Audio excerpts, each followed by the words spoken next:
I'm not gonna lie, for the longest time I avoided playing Resident Evil 1. I didn't play the OG in 1996, and I didn't play the remake in 2002 either.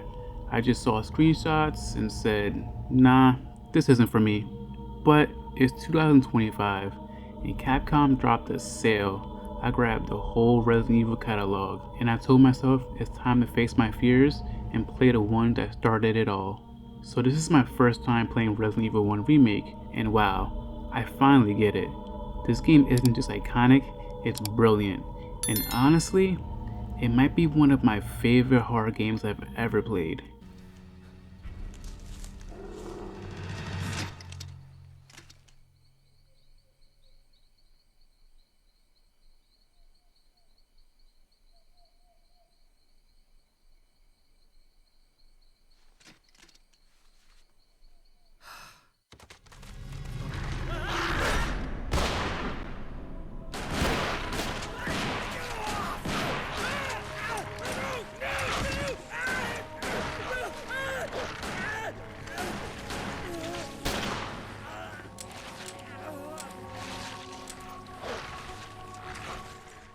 Let me start with some honesty.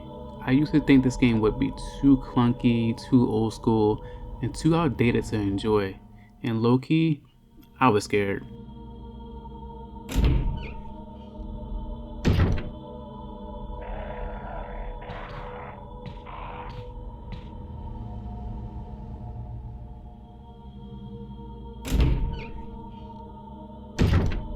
That fixed camera angle? Nah. The limited saves? Oh, definitely not. Crimson Heads? Hell no. But coming in fresh in 2025, without the nostalgic filter, I was shocked at how much this game still works. It doesn't just hold up, in some ways, it's better than modern horror. What is this place? Not quite your ordinary house, that's for sure. Hey, Whisker, where's Chris? Jill, no! You don't want to go back out there. But we've got to find... What was that? Chris? No. Jill, go and investigate.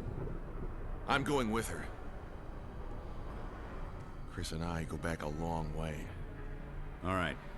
You two go. I'll secure this area. Stay sharp. The moment you step foot inside the Spencer mansion, it hits. The lighting, the silence, the ticking clock, you can feel the tension. This game wastes no time. Barry's out here touching pools of blood like it's normal. Brad straight up leaves us in the woods. And then you walk into the most famous scene in survival horror history, the first zombie.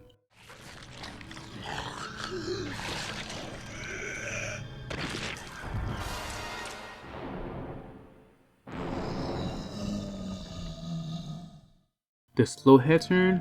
Man, that's not just a cutscene, that's a warning. This mansion wants you dead. I didn't expect the mansion to be this much of a maze. I got turned around so many times, I started drawing up maps like it was 1998. Look, if you're watching this and you never played this game, there's no shame in using a walkthrough. I did, multiple times. This game doesn't care if you're confused. It's designed to test your patience and your memory.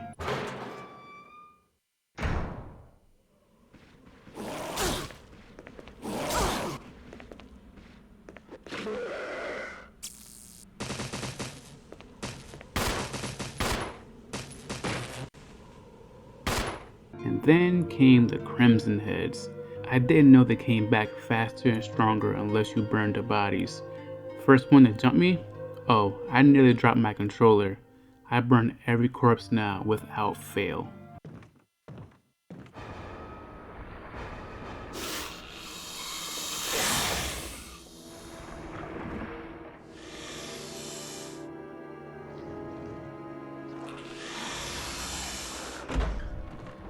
Payback time.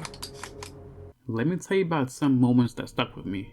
The first time I walked into a hallway and saw some giant ass spiders drop down from the ceiling, I was almost ready to uninstall the game. Barry pulling up with a flamethrower like he's been in Doom the whole time. Where did he get it from? Who knows? But salute to you, man. You the real MVP. Lisa Trevor. Jesus. That chain rattling audio cue, the backstory, the way she just won't die. She turned this game from a horror to tragedy. Jill, you're alive. I was worried because I thought you were...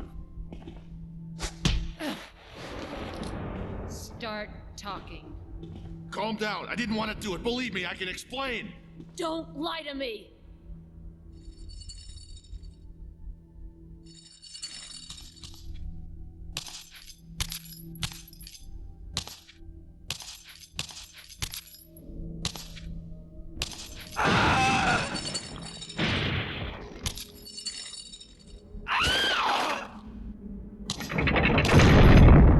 No time to talk. Jill, hand me my gun. Thanks, Jill. Here's what I didn't expect. How smart this game is. It doesn't waste your time. Every room connects back to another. Every item matters. Every puzzle has a purpose. No open world, no crafting system, no side quest about helping a zombie remember its past life. It's just you, a mansion, and the constant fear that the next room might kill you. The fixed camera angles? Genius. They hide threats out of sight. You hear a groan, but you can't see where it's coming from. That's real tension. And the sound design is next level. The thunder, the creaking wood, the groans echoing from upstairs. This game makes you paranoid. As you go deeper into the mansion, the underground labs, the aqua ring, you start uncovering what really went down. Umbrella was experimenting on people, on animals, on everything. The whole mansion is a science experiment gone wrong. Then boom, Wesker reveals himself as a snake in the grass. You fight Tyrant, Barry comes through once again, Jill and Chris escape, and then the mansion explodes, and you roll credits with your heart still racing. Looking back, I'm mad at myself for waiting this long. Resident Evil 1 Remake is the game that respects the player. It challenges you, it scares you, and it never stops rewarding you with curiosity. So if you never played it, do yourself a favor and play this game. Trust me, you won't regret it. If it's been a while, revisit it. This isn't just the beginning of Resident Evil, it's survival horror at its finest. I'm playing through the entire series, so if you want to come along for the chaos, hit that like, sub up, and hit the bell for more Resident Evil content.